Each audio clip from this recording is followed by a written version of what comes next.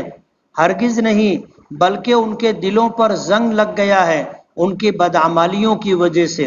ہرگز نہیں، بے شک وہ لوگ اس دن اپنے پروردگار سے البتہ اوٹ میں اور حجاب میں رکھے جائیں گے. پھر بے شک وہ لوگ جہنم میں داخل ہونے والے ہوں گے.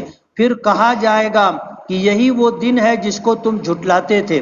بے شک نیک لوگوں کا نام اعمال علیین میں ہے، اور آپ جانتے ہیں علیین کیا ہے. یہ ایک لکھا ہوا دفتر ہے جس کو اللہ کے مقرب فرشتے دیکھتے ہیں. بے شک نیک لوگ البتہ نعمتوں میں ہوں گے، مسحریوں پر بیٹھے ہوئے دیکھ رہے ہوں گے.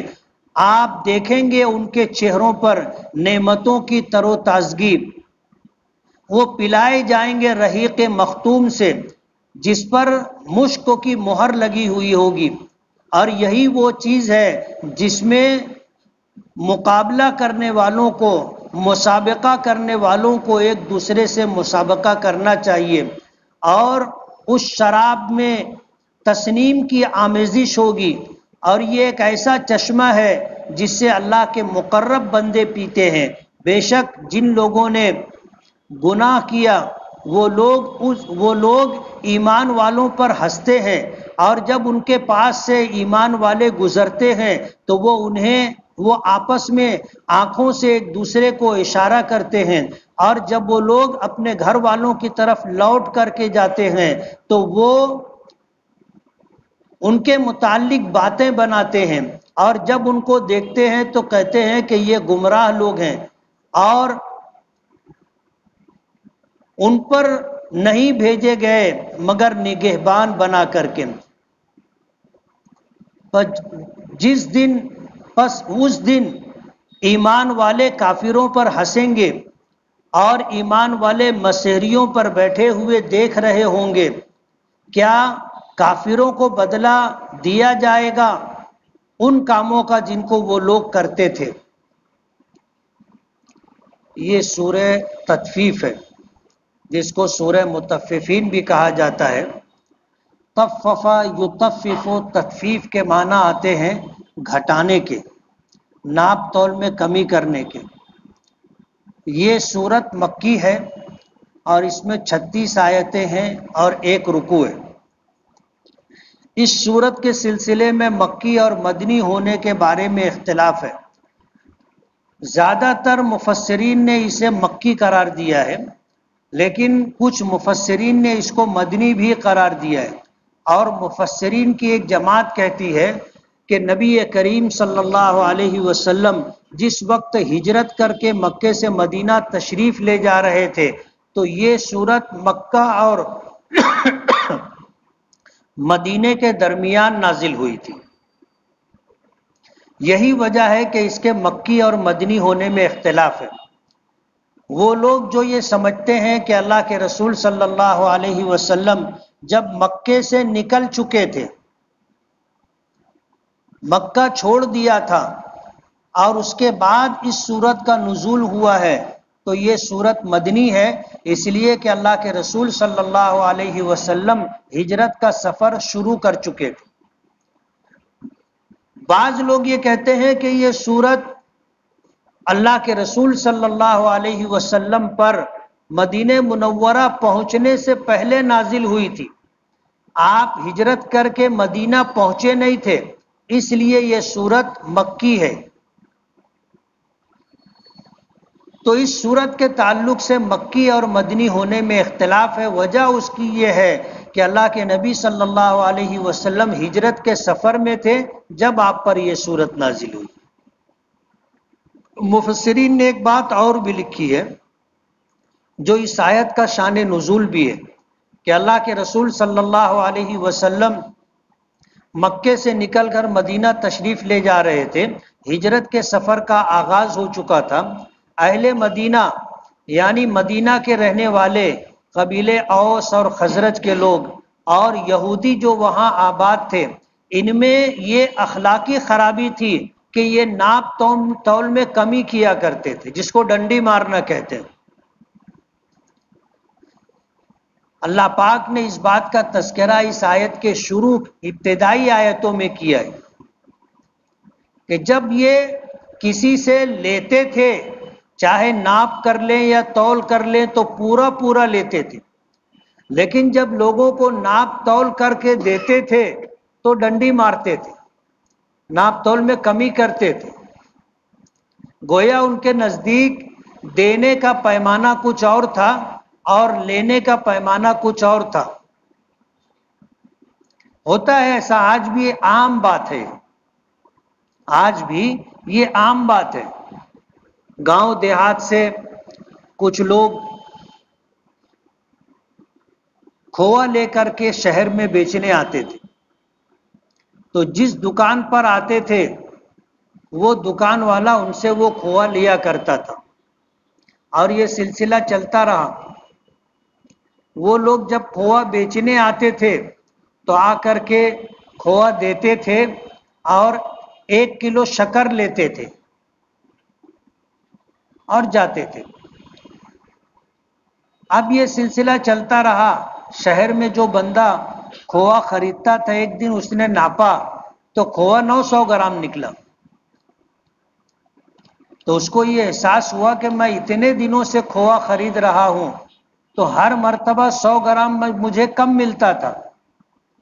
جب وہ دیہات سے کھووا بیچنے آیا تو اس پر یہ بہت ناراض ہوا، بہت غصہ ہوا اور کہا کہ میں تیرا سارا پیسہ کاٹ لوں گا، یہ کروں گا وہ کروں گا۔ غرض اس کو جو کچھ کہنا تھا اس نے کہا۔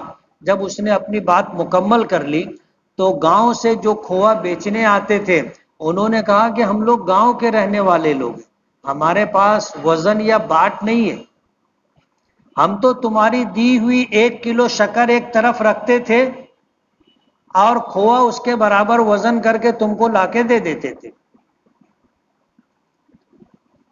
یعنی تم جو شکر ہم کو 1 کلو دیتے تھے ہم اسی سے وزن کر کے کھووا 1 کلو تم کو لا کر کے دیتے تھے۔ اب اگر کھوئے میں کمی ہے تو یہ کمی تمہاری شکر میں کمی کی وجہ سے، کہ تم ہم کو 900 گرام شکر دیتے تھے، ہم اسی سے 1 کلو سمجھ کر کے کھووا تولتے تھے، تو اس کے برابر ہم تم کو کھووا لا کر کے دے دیتے تھے، تم ہمیں 1 کلو شکر دیتے تھے، ہم تمہیں 1 کلو کھووا دیا کرتے تھے۔ تو آج بھی لوگوں کے پاس پیمانے الگ ہیں، دینے کے الگ اور لینے کے الگ۔ اہل مدینہ حضور کے ہجرت کر کے مدینہ منورہ پہنچنے سے پہلے اس اخلاقی بیماری میں مبتلا تھے کہ وہ ناپ تول میں کمی کیا کرتے تھے۔ تو اس سورت کا نزول نبی کریم صلی اللہ علیہ وسلم پر ہوا۔ پہلی آیت ہے ویل للمطففین، کہ ہلاکت، تباہی و بربادی ان لوگوں کے لیے ہے جو ناپ تول میں کمی کرتے ہیں، کہ جب وہ لوگوں سے ناپ کر کے لیتے ہیں تو یستوفون، پورا پورا لیتے، وَإِذَا كَالُوهُمْ أَوْ وَزَنُوهُمْ يُخْسِرُونَ، اور جب لوگوں کو ناپ کر کے دیتے ہیں یا وزن کر کے دیتے ہیں تو گھٹا کر کے دیتے ہیں، یعنی ڈنڈی مارتے ہیں، چاہے ناپ کر کے دینا ہو چاہے تول کر کے دینا ہو۔ اللہ پاک فرماتے ہیں اَلَا يَظُنُّ أُولَئِكَ أَنَّهُمْ مَبْعُوثُونَ، کیا انہیں اس بات کا خیال نہیں ہے کہ مرنے کے بعد وہ اٹھائے جائیں گے، زندہ کیے جائیں گے اس دن کے لیے جس دن کو بڑا دن کہا جاتا ہے، بدلے کا دن، قیامت کا دن، جس کی لمبائی 50,000 برس کے برابر ہوگی، یعنی دنیا کے 50,000 سال کتنا زمانہ ہوتا ہے، میدان محشر میں وہ بڑا دن 50,000 سال کے برابر ہوگا۔ اس دن یہ زندہ کر کے اس جگہ لے جائے جائیں گے، یوم یقوم الناس لرب العالمین، اور وہ دن ہوگا جس دن سارے لوگ اپنے پروردگار کے سامنے کھڑے کیے جائیں گے۔ حدیث پاک میں آتا ہے کہ لا یزال قدم عبد عند اللہ یوم القیامہ حتی یسأل عن 5، کہ اس دن ہر شخص کو اللہ کے سامنے کھڑا کیا جائے گا، اور یہ بندہ جب اللہ کے سامنے کھڑا ہوگا تو جب تک اس سے 5 باتوں کا سوال و جواب نہیں مکمل ہوگا وہ وہاں سے ہٹ نہیں سکے گا۔ ان عمر فیما افنا، اللہ نے تمہیں جو زندگی دی تھی وہ زندگی تم نے کہاں کھپائی؟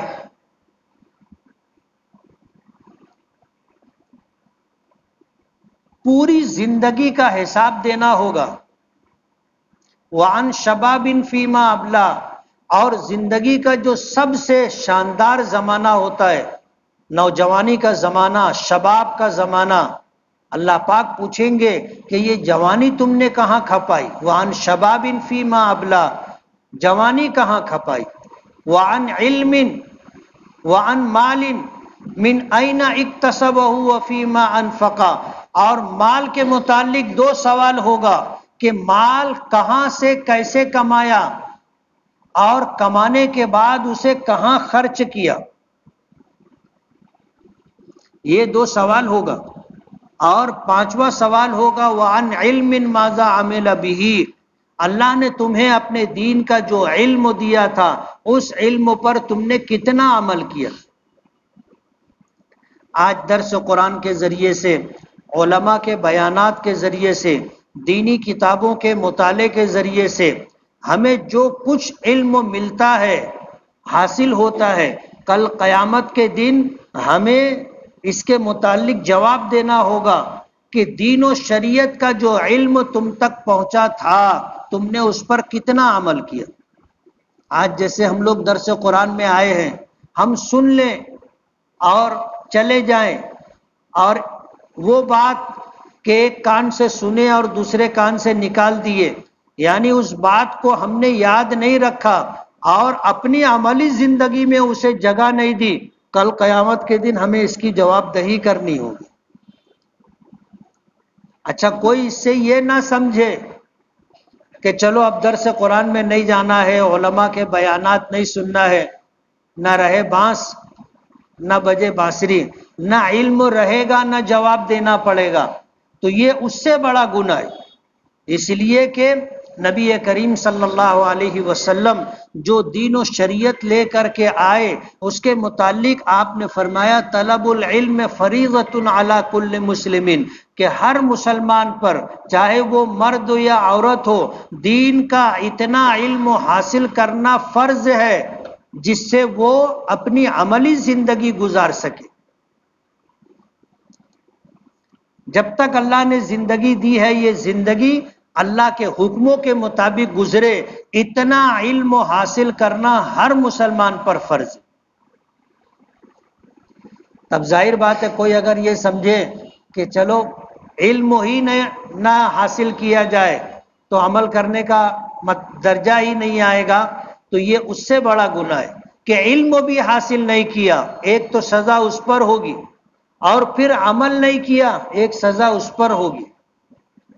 تو قیامت کے دن ہر ایک شخص کو اپنے پروردگار کے سامنے کھڑا ہونا ہے اور اپنی زندگی کا، اپنی جوانی کا، اپنے مال کا کہ کہاں سے کمایا، کہاں خرچ کیا، اور اپنے علم کا کہ اس پر کتنا عمل کیا، اس کا جواب دینا ہوگا۔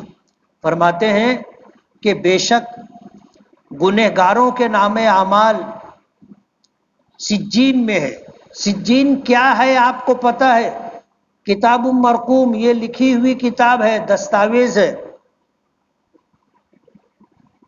مفسرین نے لکھی ہے یہ بات تفسیر میں کہ سجین 7 زمین کے نیچے ایک جگہ ہے جہاں پر گنہگاروں کے نام اعمال اور گنہگاروں کی روحیں قید کر کے رکھی جائیں گی۔ کب تک کے لیے؟ جب تک قیامت نہیں آتی۔ سجین وہ جگہ ہے، وہیں پر ہر ایک کا لکھا ہوا نام اعمال بھی موجود ہوگا۔ فرماتے ہیں کہ ہلاکت و بربادی ہوگی اس دن جھٹلانے والوں کے لیے جو لوگ انصاف کے دن کو جھٹلاتے تھے۔ جب قیامت کا دن ہوگا، میدان محشر میں حاضری ہوگی، فرماتے ہیں کہ یہ دن ان کے لیے تباہی و بربادی کا دن ہوگا، اور اس دن کو وہی جھٹلاتا ہے جو حد سے آگے بڑھ جانے والا اور گنہگار ہوتا ہے۔ کہ جب ان پر ہماری آیتیں تلاوت کی جاتی تھیں تو کہتے تھے کہ یہ تو گزرے ہوئے لوگوں کے قصے ہیں، کہانیاں ہیں۔ اللہ پاک فرماتے ہیں ایسا ہرگز نہیں ہے، بل رانا علی قلوبہم، ان کے دلوں پر زنگ لگ گیا ان کی بدعمالیوں کی وجہ سے، کہ وہ لوگ حق بات کو سننا بھی نہیں چاہتے، اور جب ان کو سنایا جاتا ہے تو کہتے ہیں کہ یہ تو پچھلے لوگوں کی کہانیاں ہیں۔ اللہ پاک فرماتے ہیں کہ اس دن یہ لوگ اپنے پروردگار سے روکے جائیں گے، اوٹ میں، حجاب اور پردے میں رکھے جائیں گے، یعنی یہ اللہ کا دیدار بھی نہیں کر پائیں گے۔ قیامت کے دن نیک لوگوں کو اللہ تعالیٰ اپنا دیدار، اپنی زیارت عطا کریں گے، گنہگار، مشرک و کافر اس سے محروم ہوں گے۔ ثم انہم لصال الجحیم، پھر وہ لوگ جہنم میں داخل کیے جائیں گے۔ ثم یقال ھذا الذی کنتم بہ تکذبون، اور ان سے کہا جائے گا یہی وہ دن ہے جس دن کا تم انکار کیا کرتے تھے، جس دن کو تم جھٹلایا کرتے تھے۔ پھر اللہ پاک فرماتے ہیں کہ سن لو، نیک لوگوں کے نام اعمال علیین میں ہے، اوپر والوں میں۔ علیین کیا ہے آپ کو پتا ہے؟ اوپر والے کون لوگ ہیں آپ کو خبر ہے؟ فرمایا کتاب مرقوم، یہ بھی ایک لکھی ہوئی کتاب ہے جس کو اللہ کے مقرب فرشتے دیکھتے ہیں۔ علیین ساتوں آسمان کے اوپر ایک جگہ ہے، ایک ٹھکانہ ہے جہاں پر نیک لوگوں کی روحیں اور ان کے نام اعمال رکھے گئے۔ ان الابرار لفی نعیم، بے شک نیک لوگ بڑی نعمتوں میں ہوں گے۔ علی الارائک ینظرون، مسہریوں پر بیٹھے دیکھ رہے ہوں گے۔ آپ ان کے چہرے میں نعمتوں کی طرح تر و تازگی دیکھو گے۔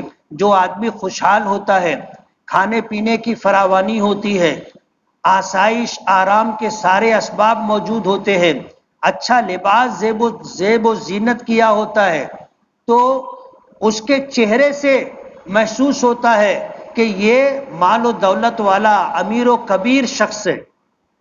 تو جنتی جو لوگ ہوں گے نعمتوں میں ہوں گے تو ان نعمتوں کا مشاہدہ آپ ان کے چہروں سے کریں گے۔ تعرف فی وجوہہم نظرۃ النعیم، آپ دیکھو گے، پہچانو گے ان کے چہروں پر نعمتوں کی تر و تازگی کو۔ یسقون من رحیق مختوم، اور یہ نیک لوگ ایسی شراب پلائی جائے گی جنہیں جو سر بمہر ہوگی، ختامہ مسک، جس کے اوپر مشک کی مہر لگی ہوئی ہوگی۔ وفی ذالک فلیتنافس المتنافسون، فرماتے ہیں کہ یہ وہ چیز ہے جس میں ایک دوسرے سے سبقت لے جانے والے لوگوں کو سبقت لے جانے کی کوشش کرنا چاہیے، یعنی نیکی کے معاملے میں ایک دوسرے سے آگے بڑھنے کی کوشش کرنا چاہیے کہ یہ 5 وقت کی نماز پڑھتا ہے میں بھی پڑھوں گا، یہ پہلی صف میں آتا ہے میں بھی پہلی صف میں رہوں گا، یہ مسجد میں آتا ہے میں اس سے پہلے مسجد میں آؤں گا، یہ قرآن کریم کی تلاوت کرتا ہے میں اس سے زیادہ تلاوت کروں گا، یہ نوافل کا تہجد کا اہتمام کرتا ہے میں اس سے زیادہ کروں گا۔ اس میں ایک دوسرے سے سبقت لے جانے کی کوشش کرنا چاہیے۔ باقی دوسرے جو کام ہے وہ سب تو ایسے ہی ہیں، سب رہ جانے والے۔ اس لیے نیک لوگ نعمتوں میں ہوں گے، اور کس طرح ان کے حالات ہوں گے اس کو ذکر کرنے کے بعد اللہ پاک فرماتے ہیں کہ اس میں تنافس، ایک دوسرے سے آگے بڑھنے والوں کو اس میں ایک دوسرے سے آگے بڑھنے کی کوشش کرنا چاہیے۔ جو شراب انہیں پلائی جائے گی مزاجہ من تسنیم، اس میں تسنیم کی آمیزش ہوگی۔ تسنیم جنت کا ایک چشمہ ہے، اور اس چشمے کا جو پانی ہوگا وہ اس میں ملایا جائے گا۔ عین یشرب بها المقربون، تسنیم وہ چشمہ ہے جس سے اللہ کے مقرب بندے پیتے ہیں۔ بے شک جن لوگوں نے گناہ کیا دنیا میں وہ لوگ ایمان والوں پر ہنستے تھے، مشرک اور کافر دنیا میں ایمان والوں پر ہنستے تھے، اور جب اہل ایمان ان کے پاس سے گزرتے تھے تو وہ اہل ایمان والوں کے بارے میں ایک دوسرے کو اشارہ کیا کرتے تھے، اور اپنے گھروں پر جب لوٹ کر کے جاتے تھے تو اہل ایمان کی مذاق بنایا کرتے تھے، ٹھٹے مارا کرتے تھے، اور جب اہل ایمان کو دیکھتے تھے تو کہتے تھے کہ یہ گمراہ لوگ ہیں، یعنی جو حق پر تھے مشرک و کافر ان کو گمراہ بتایا کرتے تھے۔ آج بھی یہی ہے کہ ہم تو قرآن و حدیث کی بنیاد پر مشرک و کافر کو گمراہ کہتے ہیں، لیکن مشرکین و کافرین کے پاس ہمارے گمراہ ہونے کے متعلق کوئی من جانب اللہ آنے والا ثبوت نہیں ہے، اس کے بعد بھی وہ ہم کو گمراہ، بے راہ کہتے ہیں، بد دین کہتے ہیں۔ ایسا لگتا ہے جیسے ان مشرکین و کافرین کو ہم پر نگراں بنا کر کے بھیجا گیا ہے۔ اللہ پاک فرماتے ہیں فَالْيَوْمَ الَّذِينَ آمَنُوا مِنَ الْكُفَّارِ يَضْحَكُونَ، جو بدلے کا دن ہوگا، انصاف کا دن ہوگا، اس دن ایمان والے ان کافروں پر ہنسیں گے۔ کہتے ہیں نا کہ مصیبت کا دن ہو، آدمی تکلیف اور پریشانی میں ہو، اور اس وقت کوئی اس پر ہنسے تو اس کی تکلیف دگنی ہو جاتی، کہ پہلے سے ہی مصیبت و پریشانی میں ہے، اب لوگ ہماری ہنسی بھی بنا رہے ہیں، ہنس رہے ہیں، ٹھٹا اڑا رہے ہیں۔ تو قیامت کے دن جب یہ مشرکین و کافرین ذلیل ہوں گے اور اللہ کے عذاب سے دوچار ہوں گے تو اہل ایمان اس دن ان پر ہنسیں گے۔ علی الارائک ینظرون، یہ اہل ایمان اس دن مسہریوں پر بیٹھے ان کی بدحالی دیکھ رہے ہوں گے۔ اللہ پاک فرماتے ہیں هل ثوب الکفار ما كانوا يفعلون، کیا یہ کافر یہ سمجھتے ہیں، اس دنیا میں گناہ اور بدعملی کرنے والے کیا یہ سمجھتے ہیں کہ ان کو بدلہ نہیں دیا جائے گا؟ جو بدعملی وہ کرتے ہیں ان بدعمالیوں کا بدلہ کیا انہیں نہیں دیا جائے گا؟ یقیناً دیا جائے گا۔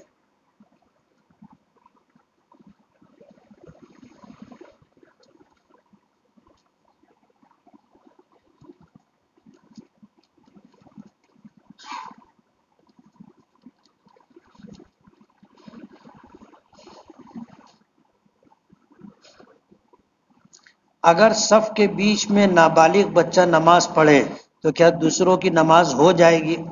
ہو جائے گی۔ صف لگانے کا مستحب طریقہ یہ ہے کہ اگلی صفوں میں بالغ مرد ہوں اور بچوں کی صف پیچھے لگے، لیکن یہ کوئی فرض نہیں ہے۔ اگر بچے پیچھے شرارت کرتے ہیں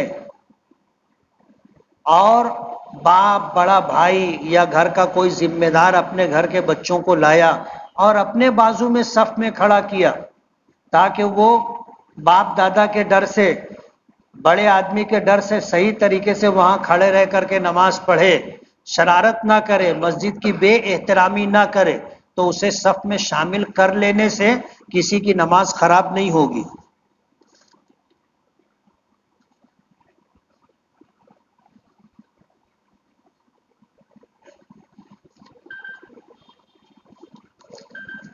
کسی شخص نے اتنے سارے سوالات، اختلافی سوالات بھیجے، میں بہت صفائی کے ساتھ کہنا چاہتا ہوں آج امت کو جوڑنے کی ضرورت ہے۔ آج ہم لوگ اپنے چھوٹے چھوٹے اختلافات کو جو مسلک کی وجہ سے ہمارے درمیان ہے اس کو ہوا دے کر کے اپنے اختلاف کو بڑھانا، اپنے اندر انتشار پیدا کرنا اچھی بات نہیں۔ یہ جو لوگ اس طرح کے سوالات لے کر کے آتے ہیں وہ کان کھول کے سن لیں کہ ان کا جواب تو نہیں دیا جائے گا لیکن یہ حرکت بند کریں۔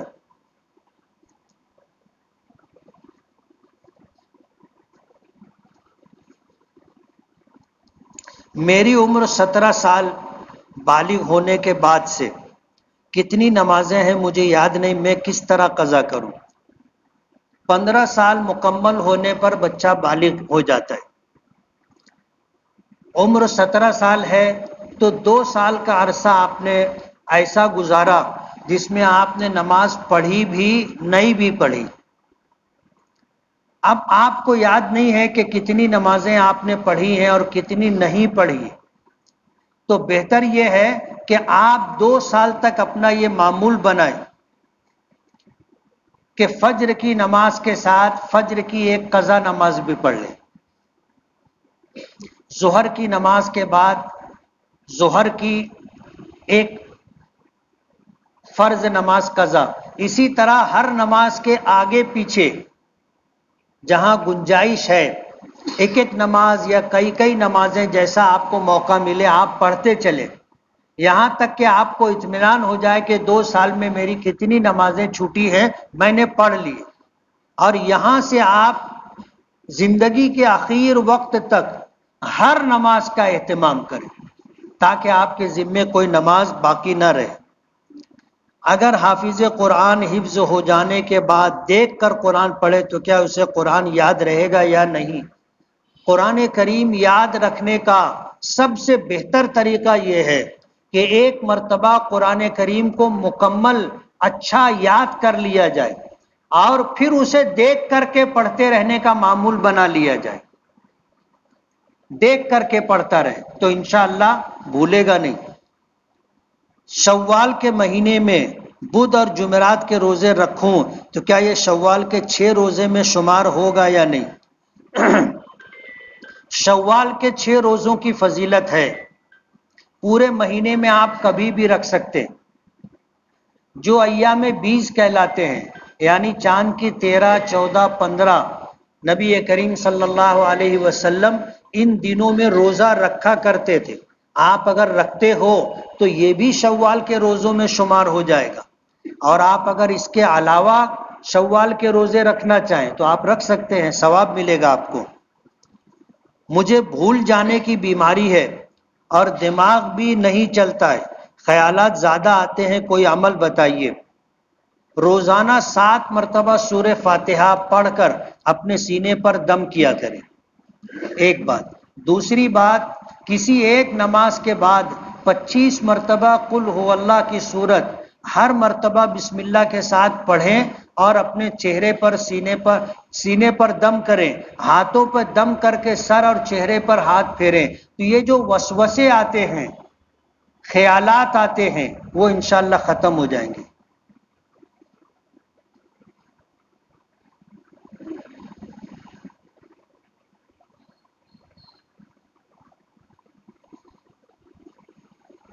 غیر مسلموں کی دکان سے پیسہ دے کر کھانے پینے کی چیزیں خریدنا اور کھانا کیسا ہے؟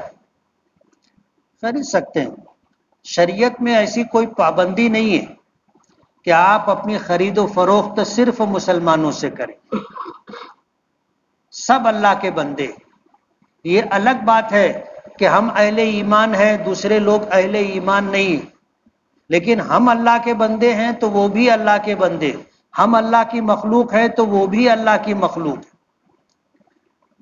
جب تک ہمیں غیر مسلموں کے بارے میں کسی ایسی بات کا یقینی علم حاصل نہ ہو جائے جس کی وجہ سے شریعت ان سے خرید و فروخت کو منع کرتی ہے، وہاں تک ہم ان سے خرید و فروخت بند نہیں کریں گے.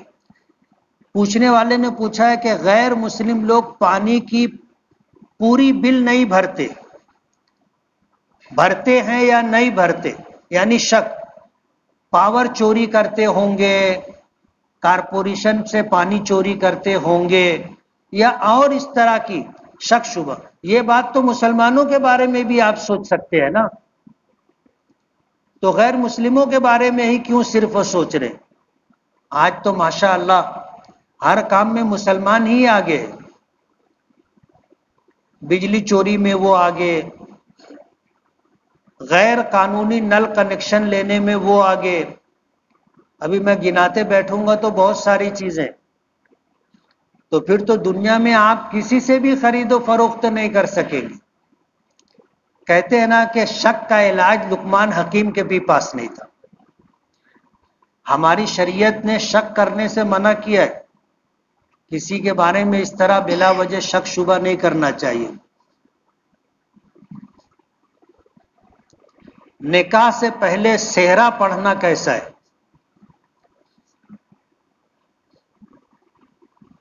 غیر مسلموں میں شادی کے تعین کے لیے ایک مقررہ وقت ہوتا ہے، وہ اپنے پنڈت سے، رشی منی لوگوں سے شبھ اوسر معلوم کرتے ہیں کہ اچھا وقت کون سا ہے۔ وہ لوگ ایک وقت بتا دیتے کہ بھئی 12:36،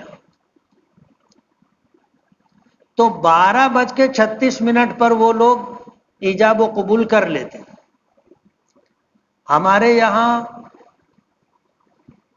ظاہر بات ہے سب وقت یکساں ہے، کچھ دنوں کو، کچھ اوقات کو فضیلت حاصل ہے، مگر ہمارے یہاں ایسا نہیں ہے کہ نکاح کے لیے اچھا وقت اور اچھی گھڑی کون سی ہے، ایسا نہیں۔ 11 بجے کا وقت ہوتا ہے، 11 بجے کبھی نکاح نہیں ہوتا۔ جو لوگ پہلے آ جاتے ہیں وہ انتظار میں بیٹھے رہتے ہیں، 11 بجے نوشہ تیار نہیں ہوتا، 11 بجے بارات نہیں نکلتی۔ وجہ اس کی یہ ہے کہ ابھی اس کے چچا نہیں آئے، اس کے دادا ابھی کپڑا پہن رہے ہیں، اس کے ماموں لوگ ابھی آ رہے ہیں۔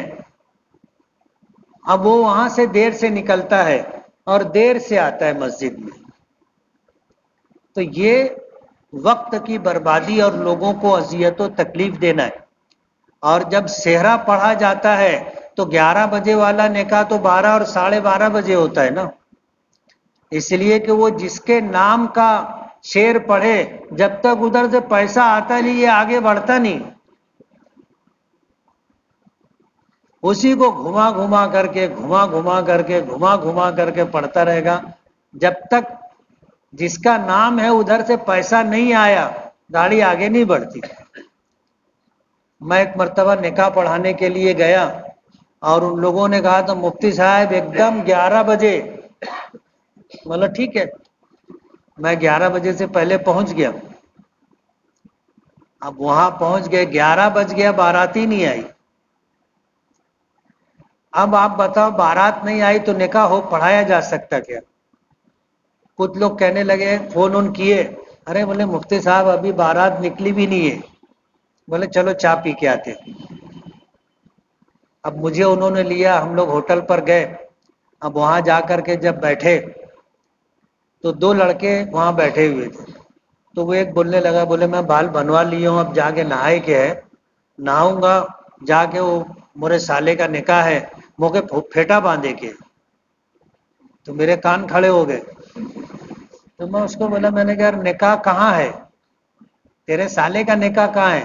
بولے یہ مسجد یہیں آنے والی ہے۔ بولے کب کا نکاح ہے؟ بولے 11 بجے کا۔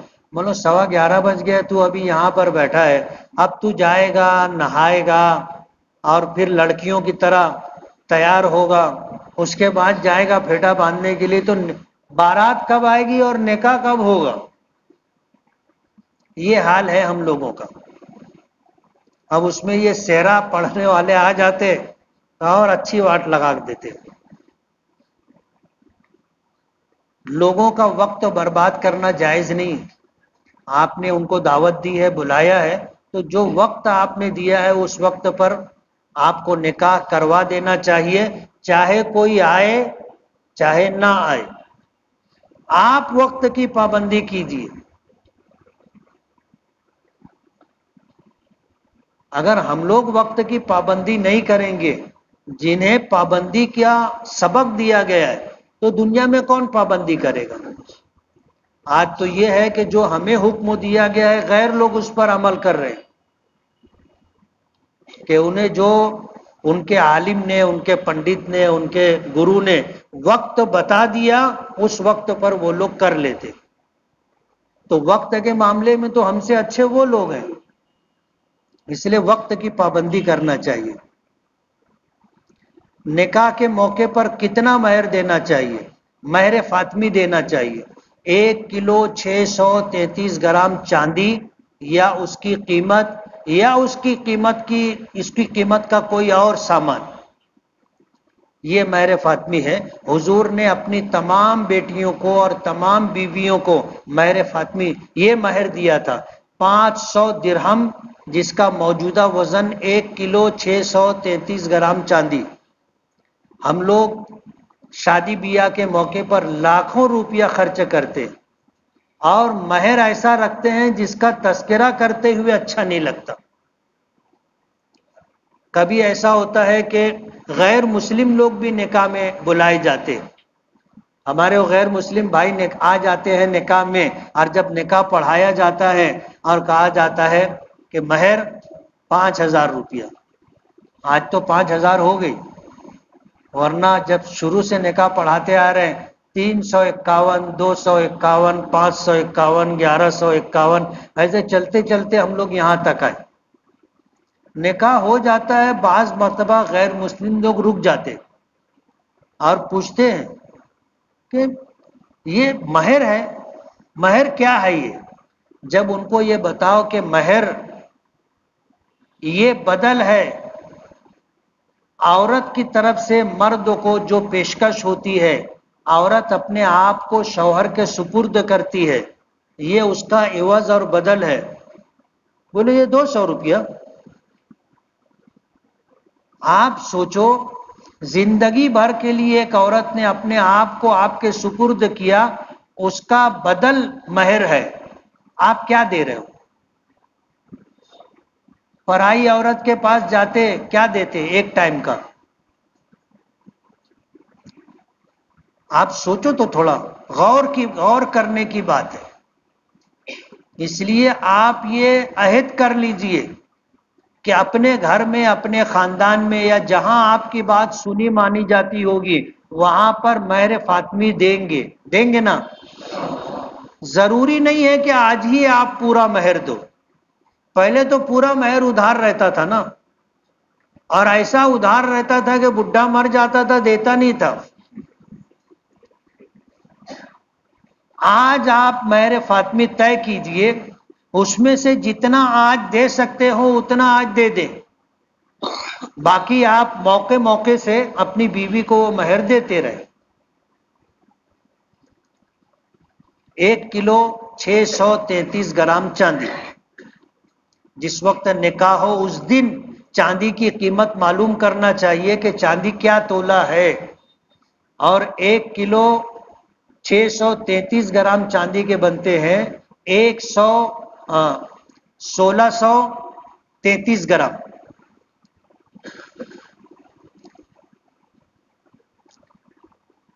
آپ اتنا مہر طے کریں گے، اور آسان ہے، کوئی لاکھ 1.25 روپئے کے قریب مہر بنتا ہے۔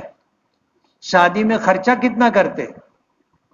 آپ دوسرا خرچہ کم کرو، بیوی کو، ہونے والی بہو کو آپ مہر میں دو، اور اس نیت سے دو کہ یہ نبی کریم صلی اللہ علیہ وسلم کی وہ سنت ہے جو مر گئی ہے، لوگوں نے جس کو ترک کر دیا ہے، میں اسے زندہ کرنا چاہتا ہوں۔